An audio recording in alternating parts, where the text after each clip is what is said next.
Gaya rambut orang Arab kalau panjang mereka kepang di sini dua-dua. Kemudian yaqulu innahu sabi' kadzib. Orang yang di belakang misalnya Rasulullah SAW, yang di belakang ini mengatakan orang ini tukang dusta, orang ini tukang sihir, hati-hati.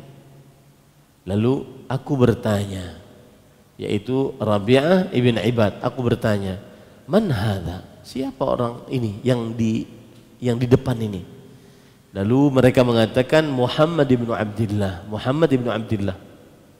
Kemudian Rabi'ah ibn Ibad bertanya lagi, man hadha alladhi yukadzibu? Yang di belakang yang mendustakan dia, yang ngata-ngatain dia itu siapa?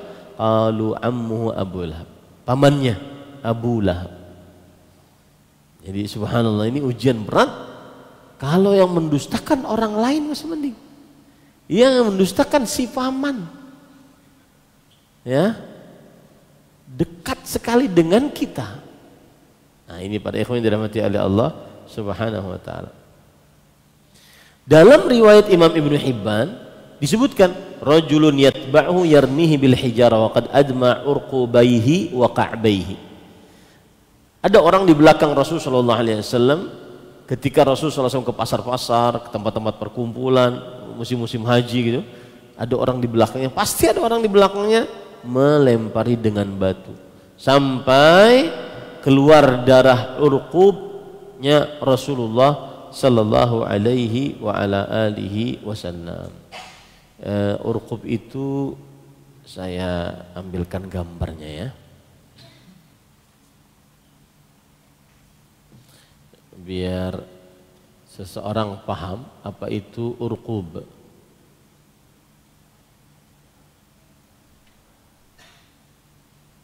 Nah, ini.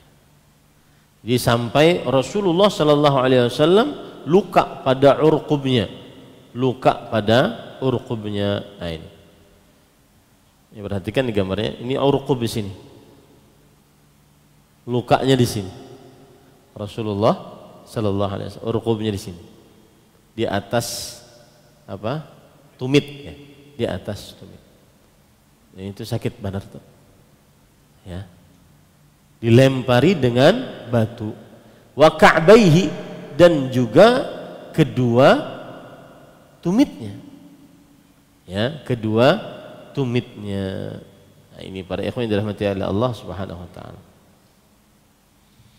Nah, kemudian anaknya Abu Lahab juga menyakiti Rasulullah sallallahu alaihi wasallam, Utaibah bin Abi Lahab. Utaibah bin Abi Lahab, dan dia mati di atas kekufuran, ya, dan sangat menyakiti Rasul sallallahu alaihi wasallam, bahkan dengan kekerasan. Di antaranya syaqqa qamisah, merobek baju Rasul sallallahu alaihi wasallam. Maka Rasulullah sallallahu alaihi wasallam berdoa keburukan atas Utaibah bin Abi Lahab, Allahumma sallit alaihi kalban min kilabik. Ya Allah, ya Allah, datangkan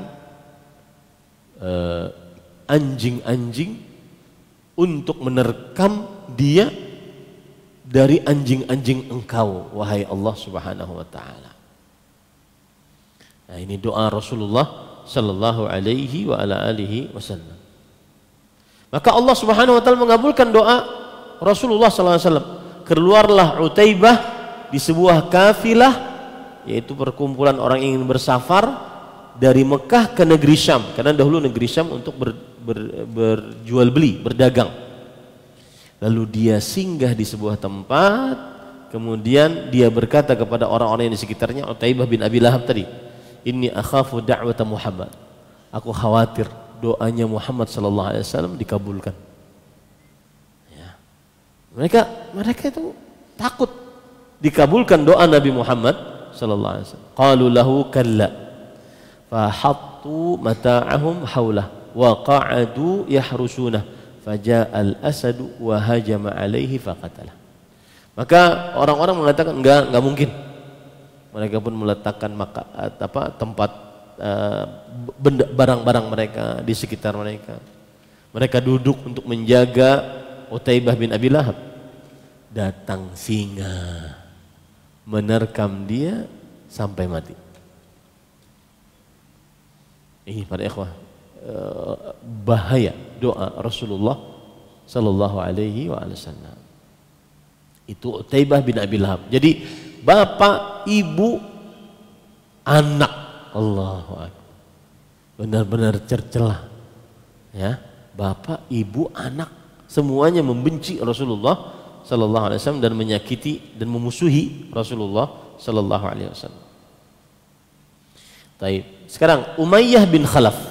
Umayyah bin Khalaf ini tuannya siapa? Hah? Bilal bin Rabah. Dia yang menyiksa Bilal. Umayyah bin Khalaf jika melihat Rasulullah SAW hamazahu walamazahu. Hamaza di sini adalah alladhi yashtumur rajul alaniyah. Hamazah wailul likulli humazatil lumazah. Hamazah. Humazah. Maksudnya mencela terang-terangan di hadapan orangnya langsung. Ya, ini Umayyah bin Khalaf. Walamazah, dan mengata-ngatainya dengan perkataan-perkataan yang kotor. Maka Allah Subhanahu wa taala turunkan surat Al-Humazah selengkapnya. Wailul likulli humazatil lumazah. Neraka wail bagi setiap yang humazah, yaitu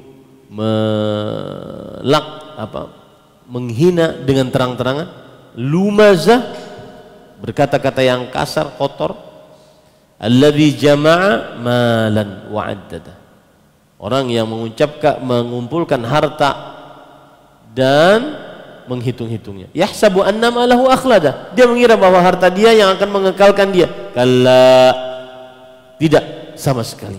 La yumbadanna fil hutamah, mereka akan dimasukkan ke dalam hutamah. Apa itu hutamah? Wa ma adraka mal hutamah? Narullahil muqadah. Hutamah adalah api nerakanya Allah yang dinyalakan kemana? Allati tattali'u al afidah, yang mana api tersebut akan membakar kepada qalbu-qalbu. Innaha alaihim mu'sadah fi 'amadin mumaddadah. Nah, ini semua para ikhwan yang dirahmati oleh Allah Subhanahu wa taala menunjukkan bahwa Umayyah bin Khalaf termasuk orang yang menyakiti, intimidasi, menyiksa Rasulullah sallallahu alaihi wasallam.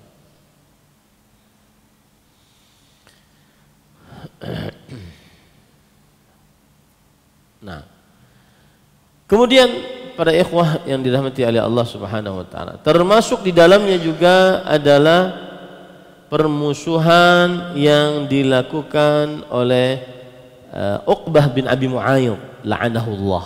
Uqbah bin Abi Mu'ayyid la'anahullah.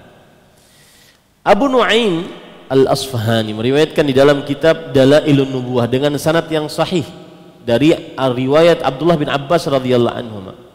Abdullah bin Abbas bercerita, anna Uqbah bin Abi Mu'ayyid sana'a ta'am. Uqbah bin Abi Mu'ayyid membuat makanan. Lalu beliau memanggil Rasulullah sallallahu alaihi wasallam. Lalu Rasulullah sallallahu alaihi wasallam bersabda, "Ma ana billadzi akulu min ta'amika hatta tashhada an la ilaha illallah wa anni rasulullah." Aku tidak akan makan hadiah dari engkau sampai engkau bersyahadat 2 kalimat syahadat. Maka Uqbah berkata, "It'am ya ibna akhi." Makan wahai anak laki-laki dari saudaraku. Lalu Rasulullah SAW bersabda, "Ma ana billadzi af'al hatta taqul." Saya tidak akan makan sampai engkau bersyahadat. Fatashahhada Uqbah bin Abi Mu'ayyid bidzalik. Maka Uqbah bin Abi Mu'ayyid pun ikut bersyahadat karena ajakan Rasulullah SAW. Maka akhirnya Rasulullah SAW ikut makan bersama siapa? Uqbah bin Abi Mu'ayyid. Maka para ikhwan yang dirahmati oleh Allah, lalu Ubay bin Khalaf, jadi yang punya cerita tadi siapa? Uqbah bin Abi Mu'ayyid bersama Rasulullah SAW. Uqbah bin Abi Mu'ayyid menawarkan makanan. Lalu Rasulullah SAW mengatakan, "Aku nggak akan makan sampai engkau menceritakan, sampai engkau mengucapkan 2 kalimat syahadat." Maka itu didengar oleh sahabatnya Ubay bin Khalaf yang juga musyrik Quraisy. Maka Ubay bin Khalaf mengatakan, "Sabauta ya Uqbah, wahai Uqbah, engkau sudah kena sihir kah?" Ya, karena tadi ya, engkau sudah kena sihir kah? Karena mengikuti Rasulullah sallallahu alaihi wasallam. Maka kata Uqbah bin Abi Mu'ayyid, "La, wallahi ma sabautu." Tidak, demi Allah aku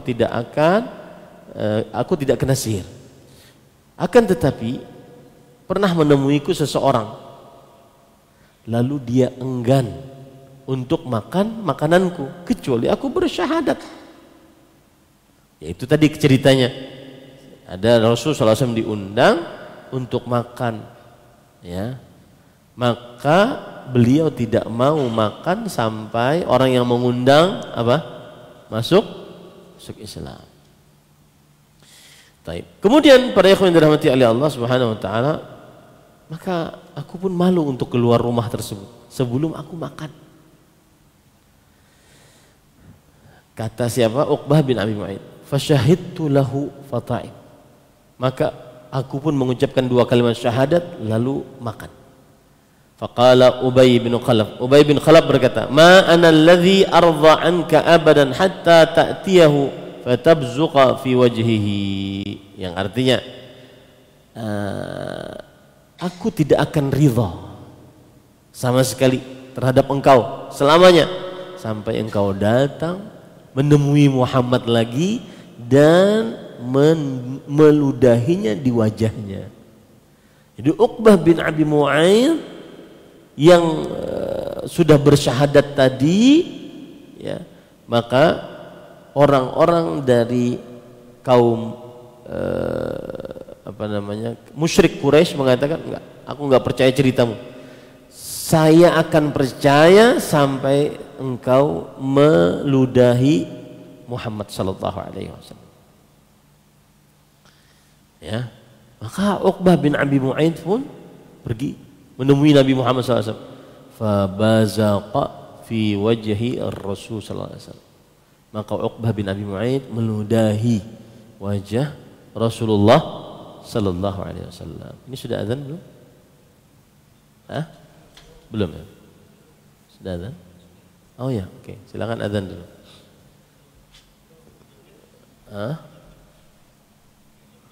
3 menit lagi? 3 menit. Nah, ulun enggak tahu dah. Di sini di jam ulun jam 19.32. Ya Pak kita. Aja marawahan ya. Jauh kita lah berarti lah. Marabahan. Masa rasa jauh banget Marabahan. Kita masih di handil-handil sini aja. Taib. Saya lanjutkan sedikit lah ya biar kita khurujan minal khilaf yang 32, 35 kita lanjutkan sedikit lah ya. Maka Uqbah bin Abi Mu'ayyid pun datang demi agar tidak dikatakan dia sudah ikut-ikutan kepada Nabi Muhammad SAW. Yang nyuruhnya siapa tadi? Ubay bin Khalaf.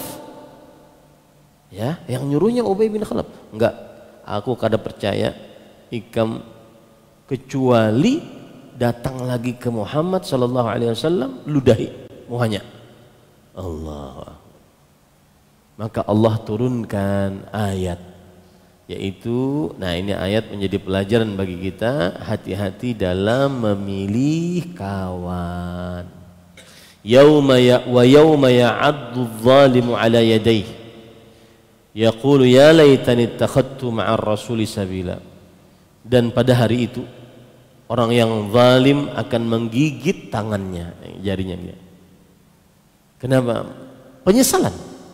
Lalu dia mengatakan, celakanya aku, coba dahulu aku menjadikan bersama Rasul sallallahu alaihi wasallam ikut dalam jalannya.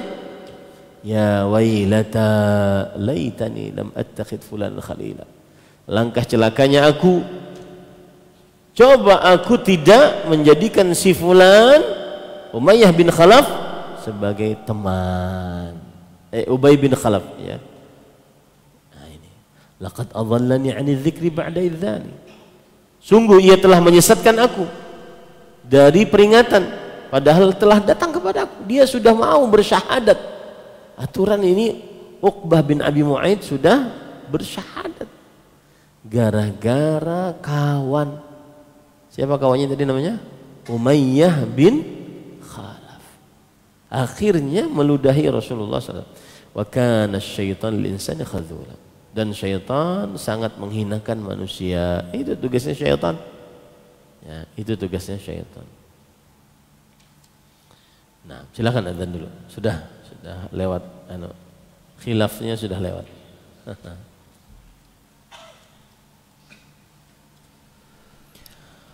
Allahu Akbar, Allahu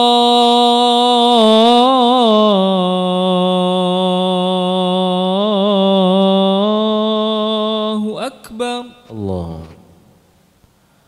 Allahu Akbar, Allahu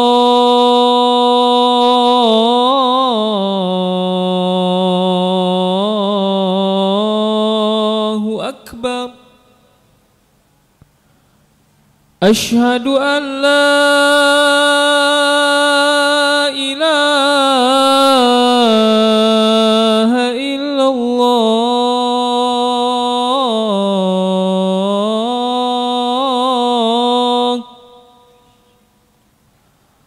Asyhadu an la ilaha illallah.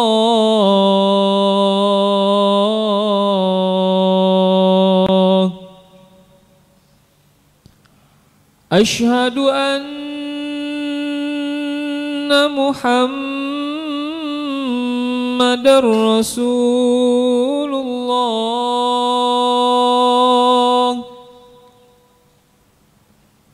Asyhadu anna Muhammadar Rasulullah. Hayya 'alas salah.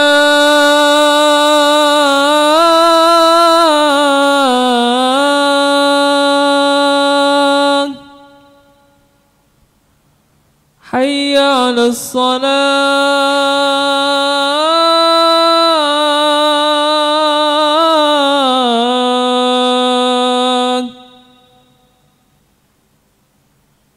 Hayya 'alal falah.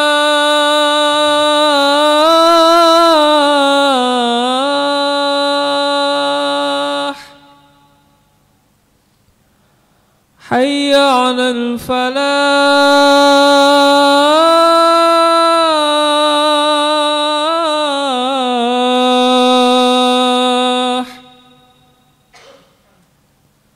Allahu Akbar, Allahu Akbar. La ilaha illallah. La ilaha.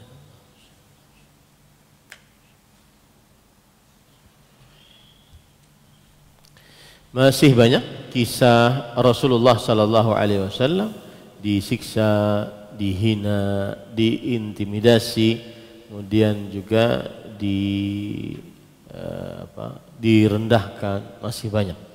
Ya, maka sepertinya kita mencukupkan dengan yang sudah kita ceritakan. Insyaallah kita lanjutkan pada pertemuan yang akan datang. Wallahu alam. Kita masuk kepada sesi pertanyaan.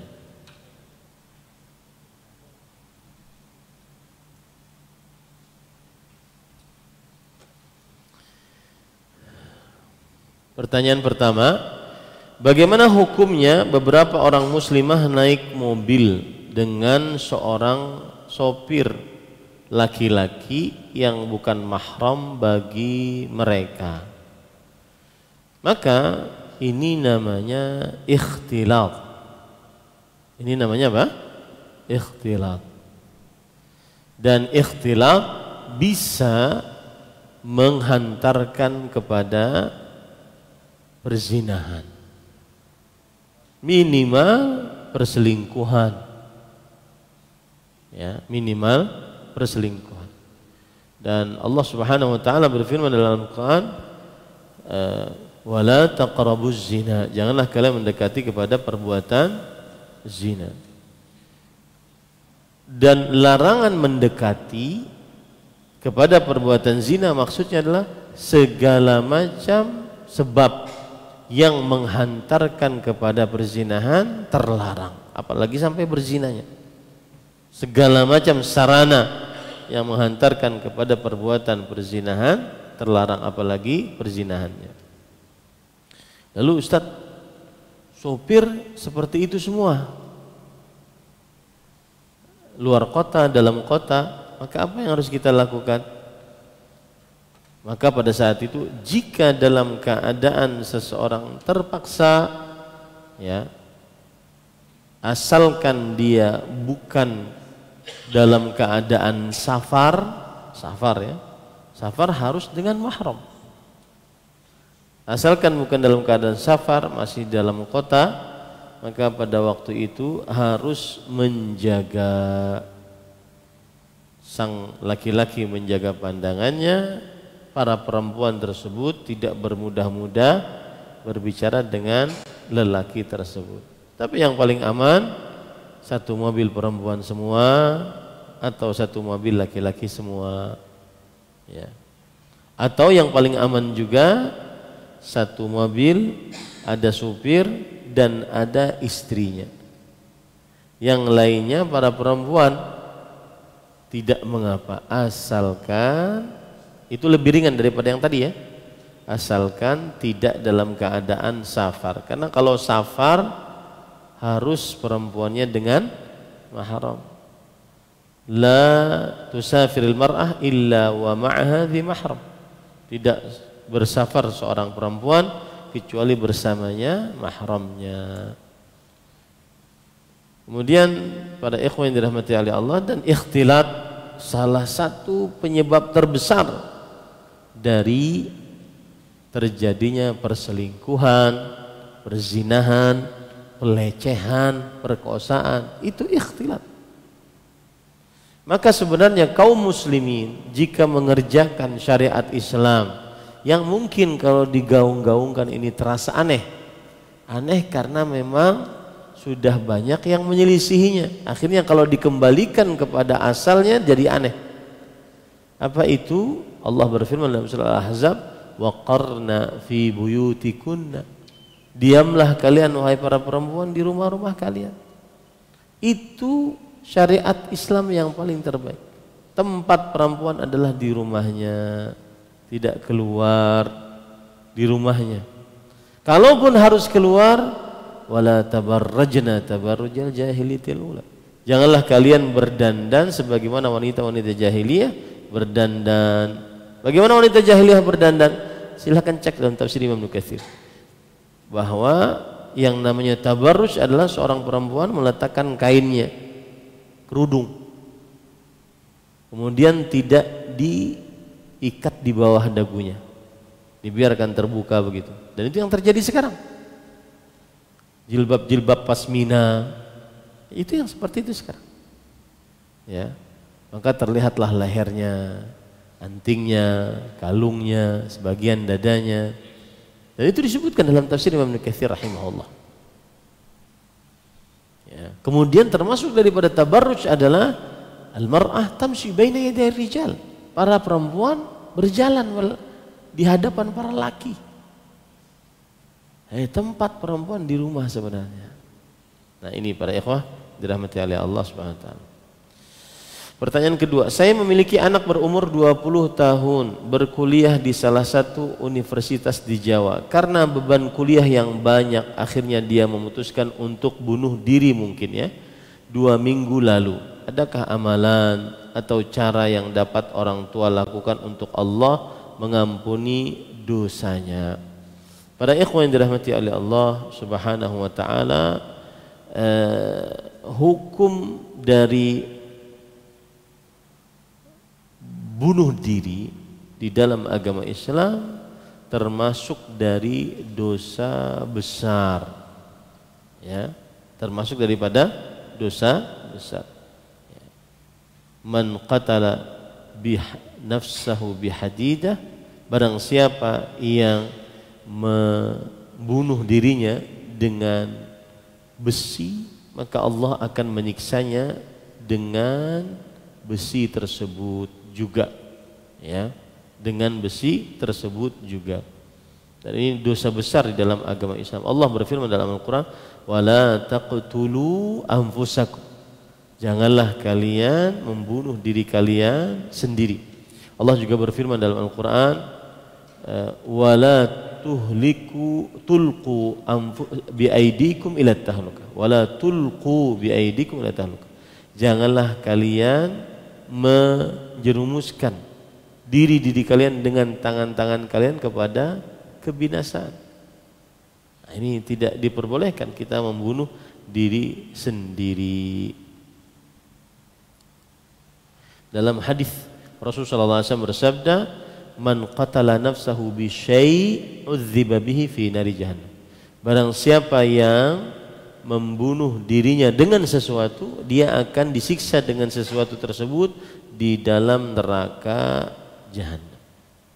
Wa man qatala nafsahu bi hadidah fa hadidatuhu fi yadihi yatawajja'u biha fi batni fi nari jahannam khalidan mukhalladan fiha abada.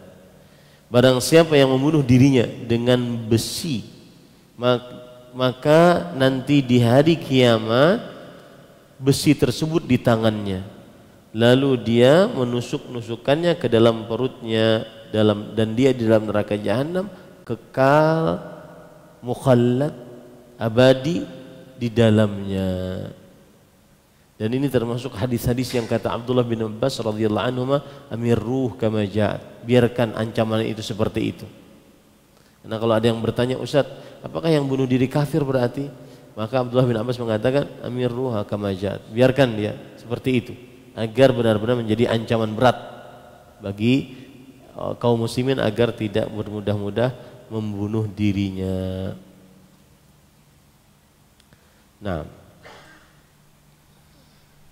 lalu sikap orang tua bagaimana? Jawabannya adalah dia masih muslim. Yang bunuh diri dosa besar tapi masih muslim, maka doakanlah kebaikan. Seperti Rabbana ighfir lana wa li ikhwanina alladhina sabaquna bil iman wa la taj'al fi qulubina ghillan lil ladzina amanu rabbana innaka ra'ufur rahim. Rabbana, kemudian doa juga untuk anak, ya, doa agar anak tersebut diampuni dosanya. Allahumma ighfir lahu warhamhu wa'afi wa'fu anhu wa akrim nuzulahu wa wasi' mudkhalahu wa abdilhu khairan min dar, abdilhu daran khairan min darih, dan seterusnya. Doakan anak tersebut karena dia masih sebagai seorang muslim. Dan ini dalam perkara akidah disebut dengan permasalahan masailul iman, permasalahan-permasalahan keimanan. Permasalahan-permasalahan keimanan yang mana terjadi khilaf di antara kelompok-kelompok Islam. Ma hukmu murtakibil kabirah? Apa hukum pelaku dosa besar? Kaum Khawarij mengatakan murtakibil kabirah kafir, mukhallad finnar. Dia kafir dan kekal abadi dalam neraka. Kaum Mu'tazilah mengatakan dia tidak disebut kafir, tidak disebut juga mukmin. Lalu bagaimana? Fi manzilah baina manzilatain. Dia di antara satu tempat, di antara dua tempat kekufuran dan keislaman. Tidak dikatakan muslim, tidak dikatakan kafir. Ini Mu'tazilah. Ahlus Sunnah bagaimana? Ahlus Sunnah mengatakan bahwa siapa yang melakukan maksiat, terutama dosa besar, dan dia mati di atasnya, maka dia adalah mu'min bi imanih wa fasiqun bi kabiratihi. Dia beriman dengan keimanannya dan dia fasik dengan dosa besar yang dia lakukan. Ya, demikian. Wallahu a'lam. Yang ketiga, Sahkah pernikahan seorang perempuan tanpa sepengetahuan ayah kandungnya karena dipaksa oleh salah satu tokoh agama di salah satu sekolah agama? Jawabannya, tidak sah jika wali perempuan tersebut masih ada. Karena Rasulullah SAW bersabda, la nikaha illa biwali. Tidak ada pernikahan yang sah kecuali dengan wali yaitu wali untuk perempuan. Maka ini pernikahannya tidak sah. Nah, yang keempat, istri saya selalu merasa terzalimi, Ustaz, padahal saya sudah berusaha semampu dan sekuat saya. Karena soal perhatian jangan ditanya, saya sering membantu urusan rumah tangga seperti mencuci, menyapu dan sebagainya. Qadarullah, saya tidak begitu beruntung dalam ekonomi. Ini yang masalahnya. Apakah hal demikian saya juga termasuk suami yang menzalimi istri? Maka jawabannya, selama suami berusaha, bekerja, mencari nafkah yang halal dan kemudian dia nafkahi istrinya sesuai dengan kemampuannya, dia tidak termasuk menzalimi istrinya. Ya. Karena Allah Subhanahu wa taala berfirman, liyunfiq dzu sa'atin min sa'atihi wa man qudira 'alaihi falyunfiq mimma ataahu Allah. La yukallifullahu nafsan illa ma ataaha. Hendaknya suami memberikan nafkah sesuai dengan kemampuannya. Ya, jika suami tersebut dibatasi rezekinya, maka nafkahkanlah sesuai dengan kemampuannya. Allah tidak membebani seseorang kecuali dengan apa yang diberikan oleh Allah Subhanahu wa ta'ala. Ya.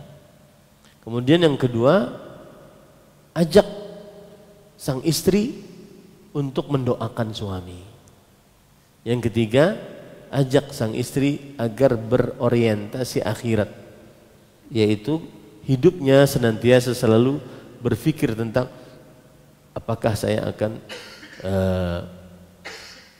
bahagia setelah meninggal atau tidak. Karena di dunia cuma sementara. Kemudian yang selanjutnya kiatnya adalah jaga pergaulan istri. Jangan bergaul dengan orang-orang yang menengah ke atas. Karena bagaimanapun dia akan terpengaruh.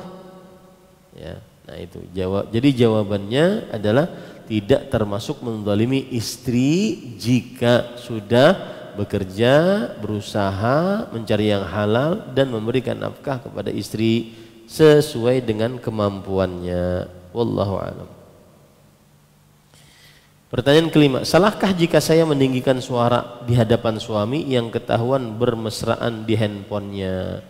Kalau bermesraan dengan istrinya, maka boleh saja. Mungkin si suami ini punya istri 1, 2, 3. Ya, boleh saja bermesraan dengan istrinya yang kedua, ketiga, keempat. Tapi kalau seandainya bermesraan dengan perempuan lain, maka jawabannya adalah tidak mengapa seorang istri mengingatkan suaminya agar tidak mengkhianati mitsaqan ghalidhan. Pernikahan itu adalah perjanjian yang agung dan Allah tidak sebutkan di dalam Al-Quran kata mitsaq kecuali untuk perjanjian yang agung antara seorang hamba dengan Allah. Ditambah lagi mitsaqan ghalidhan. Ya. Allah berfirman, "Wa kaifa ta'khudhunahu wa qad afdha ba'dukum ila ba'd wa akhadna minkum mitsaqan ghalidhan."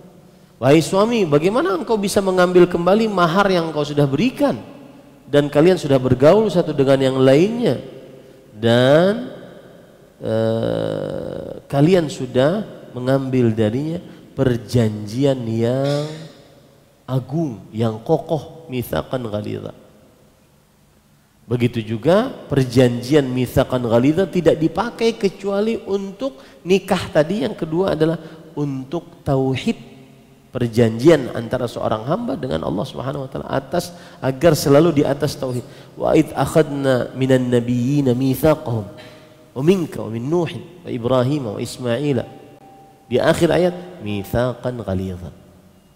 Dan ingatlah ketika kami mengambil dari para nabi mithaq mereka, perjanjian-perjanjian yang agung mereka. Dan kami ambil juga dari engkau wahai Muhammad, dari Ibrahim, dari Nuh, dari dan di akhir ayat disebutkan mitsaqan ghalidhan. Jadi para ahli tafsir mengatakan kata mitsaq tidak digunakan kecuali untuk dua hal dalam perjanjian yang sangat berat, yaitu perjanjian di atas tauhid antara seorang hamba dengan Allah. Makanya yang melakukan kesyirikan benar-benar tercela. Yang kedua, perjanjian ijab qabul antara suami istri.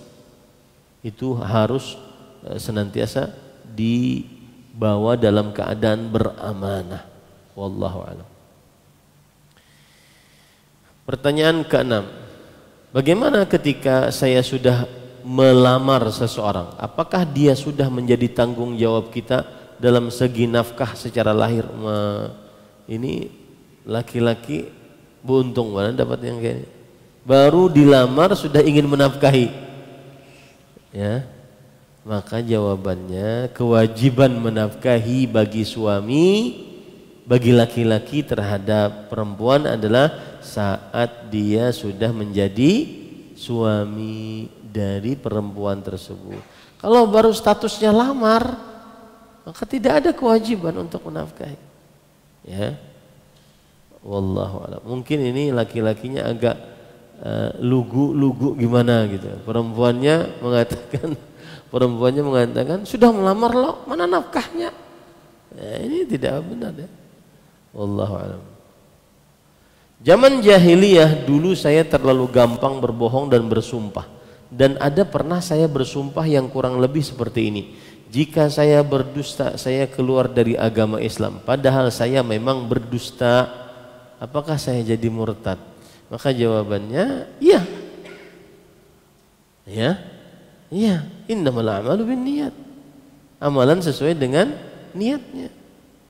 Dan dia sudah mengucapkan, iya keluar. Maka sekarang lalu bagaimana caranya bertobat? Mengucapkan dua kalimat syahadat, asyhadu an la ilaha illallah wa anna Muhammadan Rasulullah. Wallahu a'lam. Apakah salah jika saya menceraikan istri yang selalu meminta nafkah lebih dari apa yang saya berikan? Mungkin bisa jadi karena faktor pergaulannya dengan teman-temannya. Karena saya merasa wibawa saya sebagai seorang pria terinjak-injak, Ustadz. Maka jawabannya adalah agar seorang suami tidak terinjak-injak, maka nafkahilah dengan baik dan benar. Nafkahilah dengan baik dan benar. Ada cerita di dalam hadis Rasul sallallahu alaihi wasallam, saya carikan hadisnya, bahwa ada kisah namanya hadis Ummu Zara' dan Abi Zara'. Hadis tentang para istri berkumpul menceritakan tentang suaminya. Para istri berkumpul menceritakan tentang suaminya. Ada seorang istri yang bercerita bahwa zauji idza dakhal fahid wa idza kharaj asid wa la yas'alu amma ahid. Cerita yang kelima, istri yang kelima bercerita, suamiku itu kalau masuk rumah fahid. Fahid itu artinya fahad itu harimau. Fahad itu apa? Harimau. Harimau itu biasanya taghaful. Taghaful itu apa? Tidak terlalu banyak mempermasalahkan kesalahan-kesalahan yang sepele dari istri.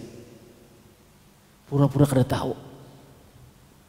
Misalkan istri masak terlalu asin, nyaman. Pura-pura kada tahu.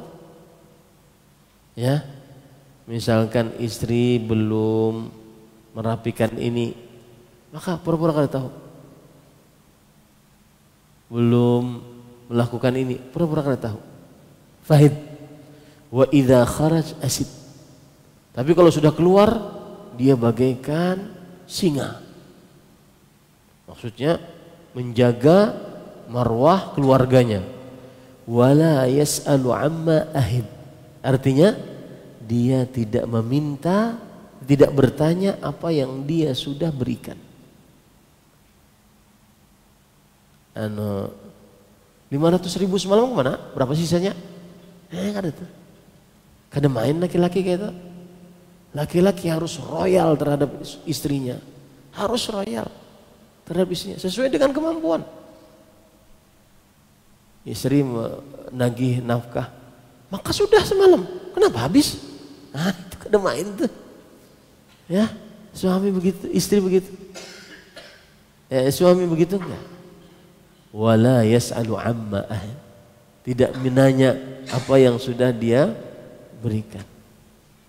Ini sikap suami yang terbaik. Ghaflah, pura-pura kada tahu kesalahan istri. Asalkan bukan nusyuz ya, bukan nyeleweng, bukan tidak taat. Pokoknya perkara-perkara yang remeh-temeh, anggap santai aja. Yang kedua yaitu tidak bakhil. Yang kedua adalah apa? Tidak bakhil. Nah, kembali ke pertanyaan kita tadi, para ikhwan yang dirahmati oleh Allah Subhanahu wa taala, yaitu cara agar sang suami tidak terinjak-injak perasaannya oleh istri, maka nafkahi dengan baik dan benar. Berusaha untuk memberi nafkah kepada istri dengan nafkah yang sangat mencukupi. Berusahalah.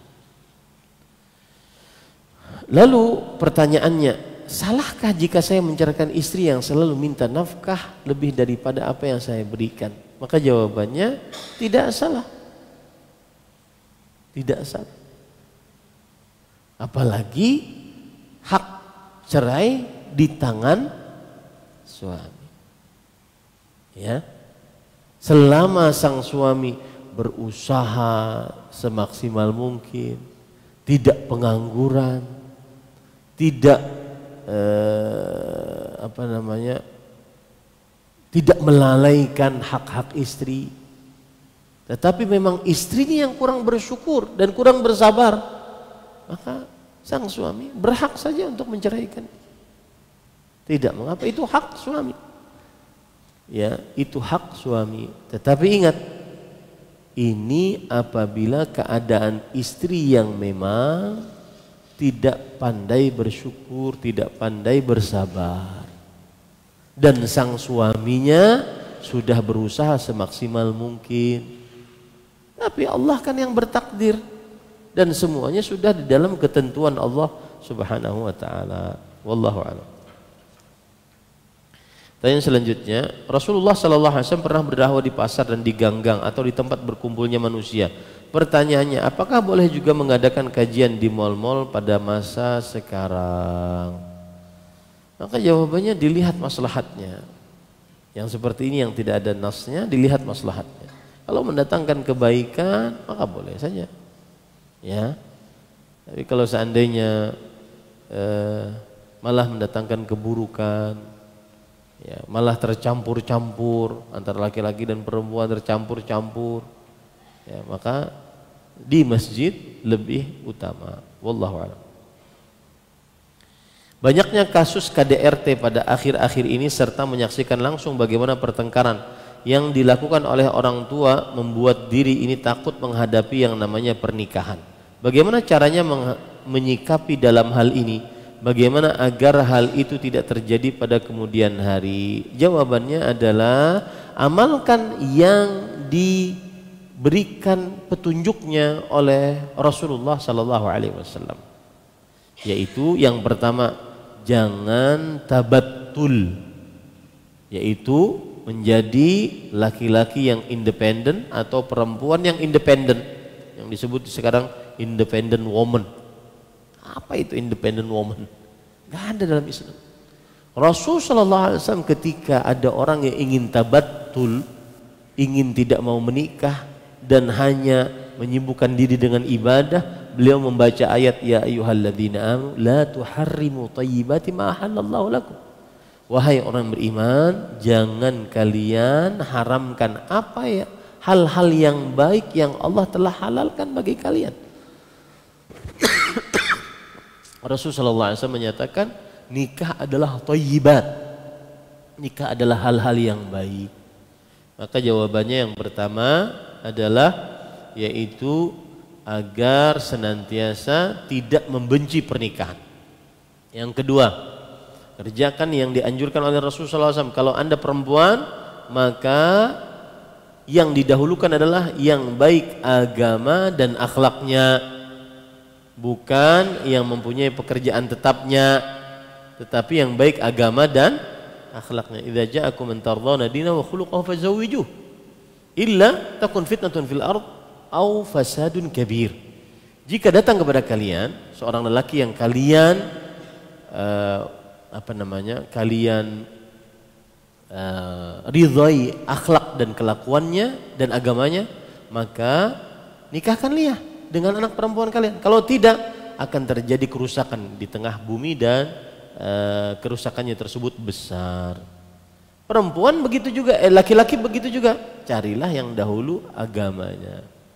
Fadhfar bidzatid din taribat yadak. Dahulukan yang memiliki agama, engkau akan beruntung. Engkau akan beruntung. Ya. Wallahu alam. Terakhir, saya sudah menikah selama 12 tahun dan sampai sekarang belum dikaruniai anak. Kami sudah berusaha berulang kali berobat, operasi beberapa kali karena saya ada kista dan sudah mencoba bayi tabung juga. Qadarullah belum ada hasil. Karena kami coba lagi berobat dan ada benjolan di rahim saya. Dokter menyarankan untuk operasi, tapi suami menolak dengan alasan tak mau direpotkan. Dan saya meminta pulang ke rumah orang tua saya supaya bisa berobat. Beliau mengantarkan saya pulang dan beliau balik lagi ke tempat kerja. Selang beberapa hari saya WA dan telepon, tapi suami tidak menggubrisnya. Besoknya suami WA saya dan mengatakan ingin menikah dalam waktu dekat dan berharap saya bisa menerima poligami ini. Berdosakah saya meminta cerai karena saya tidak sanggup di madu? Maka jawabannya jika alasannya adalah tidak sanggup di madu, ini tidak tepat. Ini tidak tepat karena sang suami ingin berpoligami dan mempunyai alasan untuk berpoligami tersebut, yaitu tidak punya tidak punya anak dari seorang istri. Jadi dikatakan salah atau tidak, maka saya tidak bisa mengatakan dia salah, tetapi kurang tepat meminta cerai karena suaminya mau berpoligami. Karena di sini posisi sang istri adalah dia mempunyai kekurangan, yaitu ada penyakit pada rahimnya, dan kekurangan tersebut bukan kesalahan istri, tetapi itu takdir Allah Subhanahu wa ta'ala. Nah, saya katakan kurang tepat. Bersabarlah jika memang sang suami ingin berpoligami, kemudian musyawarahkan, harus adil, sanggupkah adil suami, cukupkah harta, cukupkah kekuatan, cukupkah perasaan, ya, karena harus ada tiga itu: kekuatan fisik, kekuatan perasaan, kekuatan harta. Karena poligami atau menikah bukan hanya sekedar saya terima nikahnya selesai, punya istri dua lalu bisa bergaul, enggak, tetapi selanjutnya, ya, selanjutnya tidak boleh kita menelantarkan para perempuan. Kalau seandainya kita sudah berpoligami, harus mempunyai kekuatan fisik, kekuatan harta, kemudian kekuatan perasaan. Kekuatan perasaan itu maksudnya adalah dia tuh kuat perasaannya. Ketika ada yang satu cemburu, yang satu begini, kemudian dia tidak mudah mengatakan, muyak buah nikam ini beratan, utalak nikam. Dia tidak mudah berkata begitu, ya, karena orang yang berpoligami dia harus kuat perasaannya. Saya ingat ada teman saya berpoligami, Ustadz. Kemudian kata guru kita, Syekh, beliau mengatakan jika kamu berpoligami maka harus kuat perasaan. Jangan pernah jawab pernyataan dan kegalauan istri pertamamu. Jangan kamu pernah jawab, diam saja. Kuatkan perasaan. Alhamdulillah berjalan. Ya, kalau seandainya tidak kuat perasaan nggak bisa. Tidak bisa. Nggak bisa ngaji, nggak bisa ngisi pengajian. Ya, kenapa? Karena habis bertengkar dengan istri. Ya. Dan subhanallah banyak sekali permasalahannya. Karena beberapa yang berpoligami kadang-kadang dia curhat kepada yang tidak berpoligami.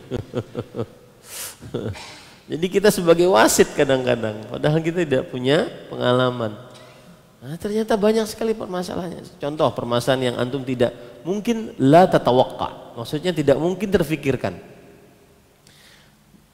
Ada orang poligami, istri kedua hamil, mau melahirkan. Istri pertama sudah bilang, kamu suami itu anakmu 4 tidak pernah kamu dampingi. Yang istri kedua jangan dampingi juga. Maksudnya saat melahirkan. Ayo Ben, pernah lah berpikir seperti itu? Alihlah. Ya, maksudnya benar kata Rasulullah Allah Subhanahu wa taala, fa in khiftum alla ta'dilu fawahidah. Jika kalian takut tidak bisa adil, maka satu saja. Tidak bisa adil itu maksudnya adalah seseorang benar-benar kuat, harus kuat perasaannya. Jangan sampai dia mudah muyak keberatan nih, ku talak, aku nak nikah lagi yang lain. Kawan kan gitu. Ya, harus kuat perasaan, harus kuat fisik, harus kuat harta. Nah, seperti itu. Maka saya nasihatkan kepada istri tadi, sekali lagi jawabannya adalah kurang tepat meminta langsung cerai. Kecuali kalau suami memang tidak bisa adil. Ya, suami menelantarkan istri yang pertama. Ya. Dan itu hak suami untuk mendapatkan keturunan. Ya. Tapi kalau ingin memaksa, saya ingin maksa juga Ustadz, karena jawaban Ustadz itu tidak meyakinkan sepertinya. Kurang tepat, nggak ada dalam syariat Islam kurang tepat. Maka jawabannya, kalau ingin memaksa silahkan. Apakah boleh? Maka jawabannya ya boleh saja. Ya, karena itu salah satu syariat yang kalau perempuan belum siap untuk dipoligami, ya dia berhak untuk mengatakan menggugat cerai suaminya.